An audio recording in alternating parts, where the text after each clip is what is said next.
How you guys doing? Welcome back to the channel. It's Copaholix, and if you're seeing this means two things. One, I'm reviewing the Zoom Vomero 5s, and two, I'm shoeless in a public park.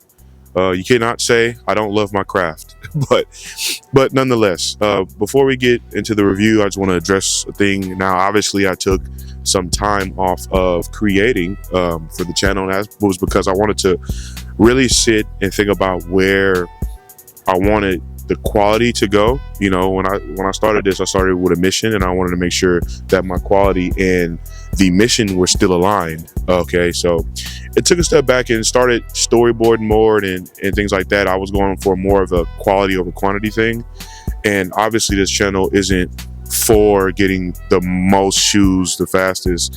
It's for curating a tasteful collection of videos that people will look back and enjoy for years and years to come, not to mention myself. So I appreciate you guys for sticking around over that, but these next years and things like that is going to be so exciting, and I'm just happy that you guys can be a part of it. Now, getting into the shoes, how do you review a pair of shoes that are so focused on comfort and functionality, right, and yet still maintaining this fashion pulse, right? So I thought about it. How do we do that? And I would wear them a little bit. Obviously, these aren't new. There's no box. They're worn because I've really been putting them to the test. I've daily these for a week now, daily worn them. And today I'm taking you guys with me on a photo walk and just my entire day and giving you more of a feel behind the essence of the shoe. So from today, from moving around and my photo walk and all kind of good things, I'm able to really give you an accurate description of how I feel about the shoes and things like that. From me daily needs for a week, I realized that yes, these shoes did live up to the hype. Okay, now who are these shoes for? I think they're for people who want to maintain that functionality with their fashion, and people who think about kind of this scheme they're going for themselves. They can now have that functionality with it. Okay, you don't have to, it's no longer form of function, excuse me. You can have both. You can have your cake and eat it too, it seems. So obviously the style in the shoe is this monochromatic look with the reflective check, and there's a bunch of reflective elements all through the shoe. It's kind of surprised you still find them like little street, like I guess there's little so I guess stripes on the back. The netting sometimes bounces off light, so it gives a kind of reflective feel to it as well. So I guess you can run in these, and I don't know if these were made for running, not because the running shoes that I see now have this kind of curvature at the bottom. I'm not sure if this, please, if you're a runner and you know more about running shoes than me, please let me know. But from my looking at it, I don't think this is a running shoe. I think you can go running in it. I don't think it's a hiking shoe. I think it's more of a lifestyle shoe with flares with styling of a running shoe. Maybe it started off as a running shoe and it kind of kept the lifestyle functionality of it. So I mean, I've used these. I went to work in them. Of course, like I'm showing you guys today, I do my photography in them for a week straight, and it takes for me to be on my feet probably 18 hours or probably 18 hours throughout the day, you know, when I'm moving around, stuff like that, because I'm always constantly moving, especially when I'm creating. And I even had these on a weekend debacle. Okay, so my thought from having these for a week and testing these for a week, I can honestly say that this was a pair of shoe that I needed in my collection from Nike. I've since moved to Saucony and Asics, and the reason why is because you can still have that style, and yet you forget you have shoes on. You know, that's kind of what I was looking for with a Nike shoe. Now, I know they have them in the past. I know they have a bunch of different ones, but for me, what New Balance was delivering and what Saucony was delivering, what Asics was delivering, I just missed a little bit from it from Nike. Not saying they weren't trying to do it, not saying they don't have shoes to do it, but just for me and my personal fashion sense, I didn't have a Nike shoe that I can say that same thing about until now. So for the most part, these shoes are really durable. The Zoom Vomero is very durable. Like I said, I've been daily needs for a week. I haven't washed them. I haven't done pretty much anything to the shoe. Straight out the box, straight for a week. I'm talking about every day. Even when I went out, I had them on, you know, to kind of give you guys a real understanding of the shoe. Now I can say, as far as the sizing, I went exact on the size. I think you won't go wrong by going exact on the size. I went with a even 13, and it served me well. There's no rubbing on the toes or anything like that. There's no rubbing in the heels or things like that. And honestly, I even not to cut myself off, but I even worked out in them as well. So I worked out in them. I did upper body day, of course. So there's not really a huge, gauger of can you work out with them. And I did like a little bit of the Stairmaster. I did like 15 minutes. Whoever's doing longer than 15 minutes on the Stairmaster, you have a problem with yourself. But no, like I was saying, back to what I was saying, these shoes are, I think that's what I kind of needed in Nike. Because I'm a creative, I'm a photographer, and like I said, I'm taking you guys today. You've seen these movements I have. So a little bit about today. I have a trip to Puerto Rico, San Juan tomorrow. I'm also moving when I get back, as well as getting a new job, and also I'm a full-time creative in a sense. I have to do a street photography excerpt because I'm creating all these pieces to put in a art show coming up here pretty soon.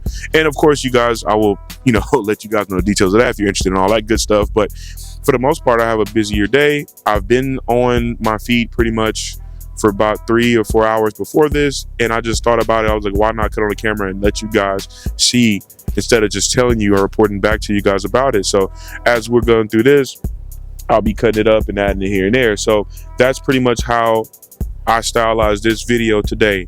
Now, for the most part, touching back on the shoe, the styling is great. Now, I don't think they came with any other laces. They didn't, I guess my pair didn't. I got them straight for Nike.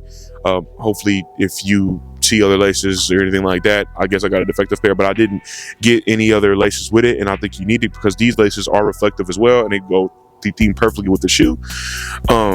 So this is pretty much what you get, man. I think that this whole monochromatic look that they're doing with these are amazing.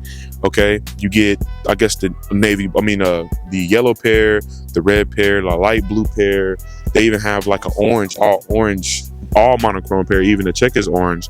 So I think for the most part that the direction they're going with these is pretty cool, and it's pretty on brand for what you would want this shoe to look like. Like when I imagine the shoe look like, this is kind of what I imagined. It kind of reminds me, I don't know if you guys had them back in the day. I don't know if I'm showing my age, but the free run 3s or the free runs when you can like make your own and things like that. This what these kind of remind me of, like, and I couldn't get those when I was a kid. So now this kind of is making me happy in a sense of what I can have now with my adult money.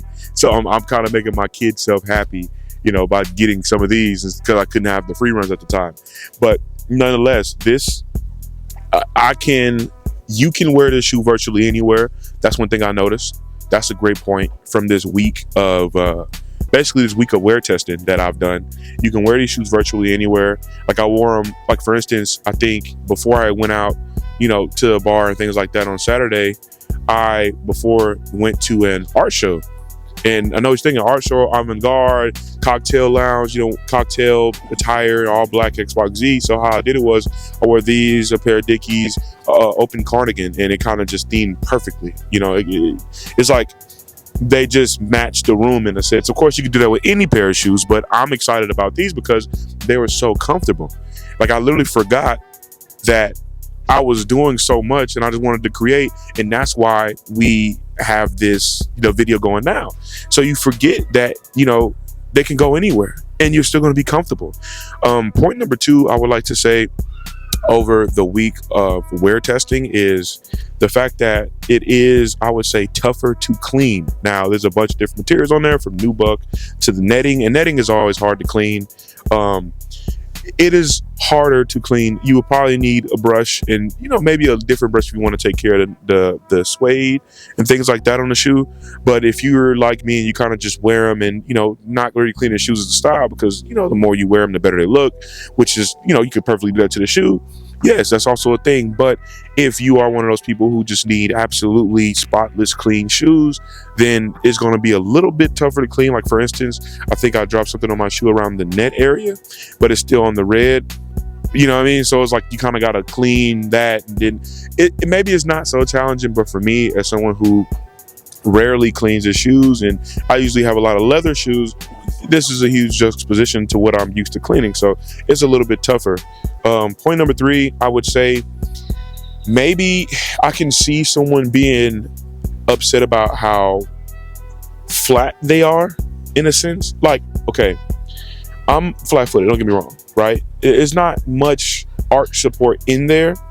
Now, if you're looking for like an orthopedic style shoe, obviously, I guess you can get inserts for these, but maybe because I'm flat-footed, so I don't really tell, but I can see if basically what I'm saying is because I'm flat-footed, these shoes feeling comfortable for me could maybe be uncomfortable for somebody else. You could need some arch support. There's not much there.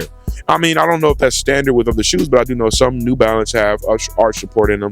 Like I think my 90s, 60s have a better feel in like the arch of my foot, but or like thereof, but still. So I would see somebody complaining about that. Is it a big deal? Is it a breaker of you having the shoe? No, it's not a deal breaker whatsoever. It may be for you, but I would say consider that. But around $160 I got these for, I believe $160. I believe you're getting a great shoe. I believe you're getting a really, really great shoe. Now, another thing I would want to bring up over my week of wear testing these shoes, and it's going to be something that's pretty good, of course. You forget that you have them on, right? And it goes back to how comfortable they are. So basically, how comfortable they are, right? A lot of the times when I'm doing something, and a lot of times when let's say, okay, for instance, like today, I went from, shopping for my trip to then going seeing some stuff at IKEA to then, I'm bouncing around today, which you guys are going to see the latter half of that day. But before that, I was doing so much. Going and feeling like, you know what, let me just go ahead and grab my camera. I feel like I want to create today without thinking about my feet is such a huge thing for me, because if my mind isn't set on creativity and only creativity, then I'm going to not create or create less because of I'm thinking of other outside factors which can inhibit my creativity. Now with these, I think these are a perfect shoe. I'm going to keep these around because I didn't think about that. I didn't feel like that. There's been plenty of times where I just took photos and just forgot about my feet, and I think that's a huge thing that's been missing from a lot of these fashionable shoes. Now don't get me wrong, I'm not saying all shoes are fashionable shoes aren't comfortable, but what I am saying is a lot of the shoes that I usually go for, I wouldn't take on a trip, or I wouldn't want to go do street photography with him, So for the most part, yes, that is it. But my closing thoughts for the shoe, man, if you're looking for a shoe, if you're constantly on your foot and you're looking for a shoe you want to bounce around in, you want to, go from the city to the, to the club, or you want to, walk in and out of Walmart but still look fashionable, I would say that these are the shoes for you. Absolutely. These are it. Now, I believe you only need one pair. Now, if you want to collect other pairs and do other things, I understand. They have a lot of cool colors. I can see someone really collecting having a collection of these in all different colors. Now, for me, I think these are going to be the shoes that I run towards for street photography, because one, they're stylish. You can do anything with them. You can bounce so many other places, and that's what street photography is. I'm in and out of all kind of events in the same day. Sometimes I just wander into places. So, in conclusion, if you have $160, or because I believe they're $160 with tax, I think I got it from Proper. But if you have $160 and you want a shoe that you can virtually wear anywhere, that's comfortable, still stylish, and you can make a bunch of different outfits with the same shoe, these are the ones for you. I can't speak highly enough about the shoe. I'm happy with them, and I'm looking forward to wearing them more and creating more in them. So other than that, once again, thank you guys for watching. Now, before I leave, I always give you guys a parting word of advice, and here's my word of advice for today. Don't let anybody stop you from doing what you need or want to do in life. They say the true measure of success is how many hard conversations you have. Okay? Now, I think that's a huge attestament to doing what you need to do. Sometimes it's a hard thing to do, but don't sacrifice yourself for people who wouldn't otherwise do it for you. I'm not saying don't be a bad person. I'm not saying don't be a good person. But what I am saying is, if you know you have to do it, don't let being nice distract you from what you need to do in life. And other than that, thank you so much for watching. God bless you guys.